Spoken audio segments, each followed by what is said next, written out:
Apakah boleh menggulung celana saat sholat supaya tidak isbal? Boleh. Tapi akan lebih baik kalau Anda bikin saja langsung daripada banyak digulung gitu kan. Itu aja persoalannya.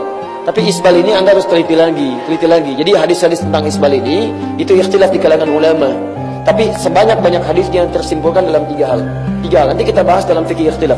Ya, yang di KBP itu, ya. 3 hal. 1, hadisnya menunjuk kepada ketawaduan, rendah hati.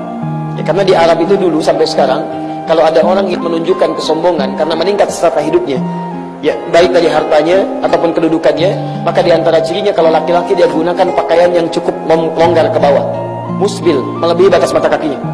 Ya, silakan Anda cek tuh, raja-raja apa-apa macam-macam, umumnya pakaiannya akan begitu. Bukan berarti sombong, bukan. Ada yang menunjukkan bahwa status sosialnya tinggi. Beda. Kalau perempuannya dia gunakan perhiasan yang berlebihan. Gelangnya dia pakai di tangan, di kaki, kalau jalan kicik gitu kan. Nah, itu terdengar bahwa dia sedang meningkat status sosialnya. Tiba-tiba Nabi sedang kumpul, lewat orang, pamer, ingin menunjukkan diri bahwa saya sedang naik di status sosialnya. Kata Nabi keluar kalimat, orang yang pakaiannya melebihi batas mata kakinya tempatnya di neraka. Di neraka tempatnya.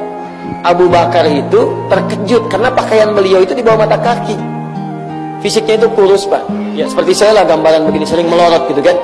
Sering di bawah begitu. Nabi sebelumnya nggak pernah bicara begitu. Gara-gara kasus orang ini lewat, Nabi keluar kalimat begitu. Abu Bakar klarifikasi, ya Rasulullah, bagaimana saya ini? Saya sering melorot pergi di bawah mata kaki, bagaimana? Kata Nabi, kamu tidak. Di sampingnya ada Ibnu Umar, masih kecil, belum paham kalimat ini. Apakah ini bahasa kiasan, majasi, atau bahasa langsung hakikatnya?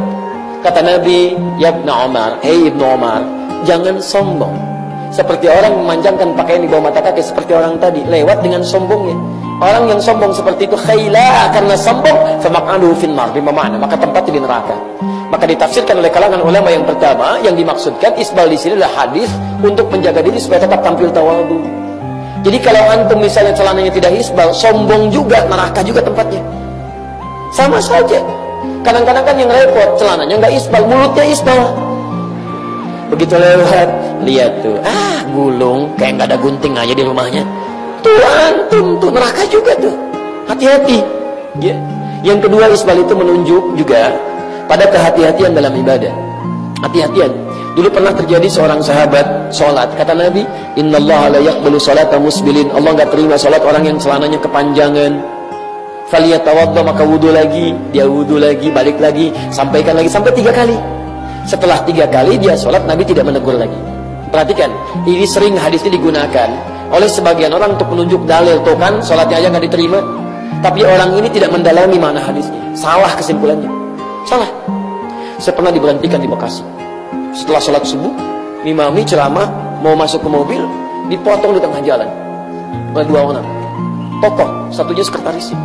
Ustaz, mohon maaf saya ingin tanya, menurut Ustaz bagaimana hadis tentang Allah tidak menerima sholat yang celananya isbal? Masya Allah, maksudnya Ustaz celananya kepanjangan, sholat kita nggak diterima tuh, gitu kan? Dengan bahasa yang lain. Oh, akhil karim, hadisnya di sini kan? Oh iya, di hadis Shalihin Ustaz. Baik, saya punya beberapa pertanyaan saya bilang, sebelum kita simpulkan. 1, bukankah Nabi di hadis itu menyuruh untuk wudu lagi orang itu? Iya Ustaz. Baca hadisnya? Iya Ustaz. Pertanyaan saya, kalau yang salah celananya kenapa disuruh wudu? Harusnya ganti celana. Kalau yang salah celananya harusnya ganti pakaian, bukan disuruh wudu. Diam. Baik, pertanyaan kedua. Kalau yang keliru celananya, bukankah dia wudu sampai 3 kali dan yang ketiga dia sholat tidak ditegur lagi oleh Nabi? Iya.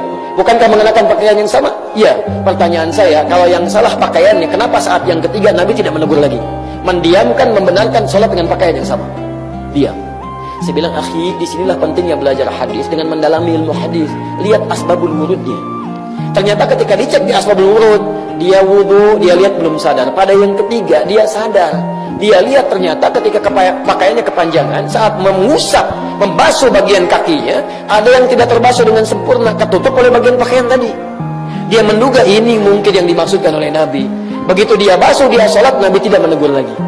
Maka yang kedua ini disimpulkan oleh para ulama, hadis isbal ini adalah kehati-hatian dalam ibadah. Maka antum, tolong gunakan pakaian dengan hati-hati supaya tidak mengganggu dalam proses ibadah. Mungkin saat wudhu terbasuh dengan sempurna, tapi saat jalan najis menempel tanpa antum tidak sadari, terbawa tergusur dan sebagainya. Makanya coba bikin yang kira-kira ketika Anda digunakan, baik digunakan tapi juga bisa dijadikan sebagai langkah preventif supaya kotoran-kotoran tidak menempel. Bikin.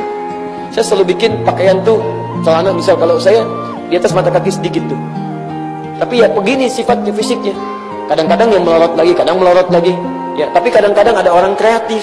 Begitu ngelihat, Masya Allah digambar video, ceklik, foto, tampilkan. Nih Ustadz nih, Masya Allah. Kadang isbal, kadang tidak, muazanah. Masya Allah. Itu kadang-kadang tuh, kasihan gitu. Kasihan.